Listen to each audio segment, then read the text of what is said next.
La violence aujourd'hui se déchaîne dans les pays musulmans, elle se déchaîne au nom de l'islam. Et à chaque fois que quelqu'un le dit et s'interroge sur la nature de cette violence, c'est en Europe qu'il est fustigé. Parce que il y a ces manifestations terribles où l'on dit que le pape n'a rien à faire sur une terre musulmane, il paraît que la Turquie est laïque, où l'on brandit des banderoles, où on peut lire cette citation du Coran, la véritable religion dans la lumière d'Allah, c'est l'islam. Et qu'est-ce que j'entends à la radio ce matin, c'est que le pape est un mauvais théologien, un diplomate gaffeur, et qu'en plus il ne connaît rien à la douceur de l'islam. Gaffe, on va le rappeler à la Finkielkraut. Et alors, il a fait une conférence à Ratisbonne dans laquelle il a cité un empereur byzantin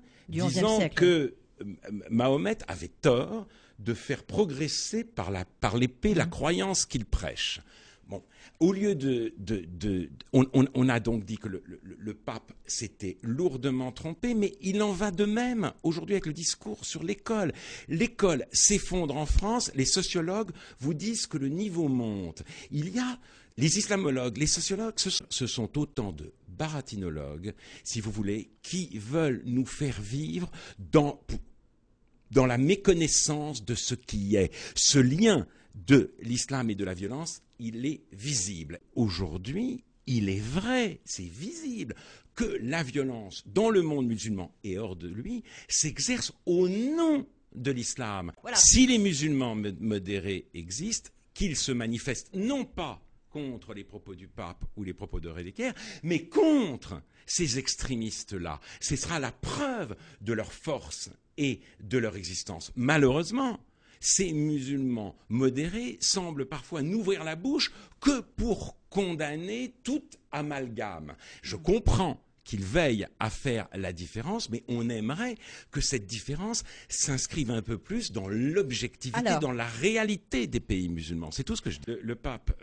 va en Turquie. S'il a raison ou non, je sais qu'il est très inquiet du sort des catholiques et des chrétiens en terre d'islam, et ce sort n'est pas enviable. Et là, je ne vois pas non plus que les modérés musulmans aient la capacité, si vous voulez, de changer les choses. Les chrétiens en terre d'islam, notamment d'ailleurs les chrétiens en Palestine, sont condamnés à la suggestion, et ils sont de plus nombreux à émigrer, à quitter le monde musulman.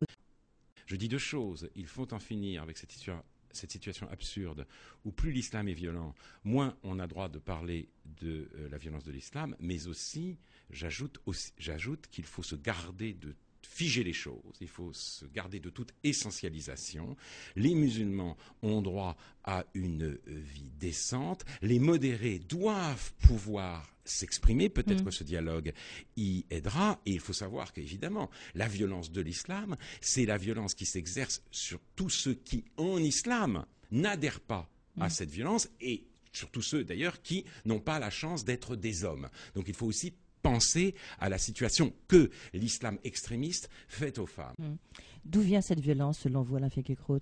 Sa présence dans le Coran est attestée, mais bon, le Coran est un livre de guerre. Il y a même dans l'Ancien Testament des récits de guerre, mais il n'y a pas d'impératif de guerre comme dans le Coran. Moi, je pense qu'il y a quand même un lien entre cette violence récurrente et la situation des femmes, l'absence des femmes, la séquestration des femmes. Je pense que la séquestration des femmes rend fou et donne à la virilité une tonalité particulièrement brutale.